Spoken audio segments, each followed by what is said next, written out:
সব একদম নিচে পড়ে গেছে, রান্না বসাতে হয়েছে। হ্যাঁ হ্যাঁ, আজকে আমি দুবার একই রান্না করেছি। ওকে আমার খাবারের থালাটা রান্নার ওখান থেকে আনার সময় নিচে সব পড়ে একদম গেছিল। নিচে পড়ে গেছে। তো হে এভরিওয়ান, আমি ঈশানী, আমি চলে এসেছি আজকে একটা ব্লান্ডার নিয়ে। আর পুরো খাবারটা ছড়িয়ে ছিটিয়ে পড়ে গেছিলো আর আমাকে ওটা পরিষ্কার করতে হয়েছে। আর রান্না তো আবার বসাতে হচ্ছে, নতুন করে ভাত, আলু সেদ্ধ আর চারু পানি বানালাম। আচ্ছা, কারা কারা চারু পানি চেনো, খেয়েছো, আমাকে নিশ্চয়ই কমেন্ট করে জানিও। এটা এই রাজ্যর খাবার তো নাই, বাট এটা আমার ওয়ান অফ দ্য ফেভারিট খাবার। যখন খুব গরম বা খুব ডিহাইড্রেশন ফিল করে আমার বডিটা, তখন এটা খেতে আমার অসাধারণ লাগে। আমি এই চারু পানি আর আলু ভাতে দিয়ে আমি এক থালা কি দু থালা ভাত খেয়ে নিতে পারবো।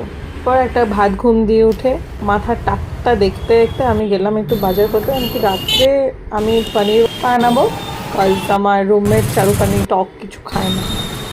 রাত্রে আমি চিলি পনির বানানোর চেষ্টায় ছিলাম, বাট চিলি পনির তো হয়নি, বাট সোয়া পনির জরুর হয়েছিল। 1 কেজি আলু আর একটা ক্যাপসিকাম।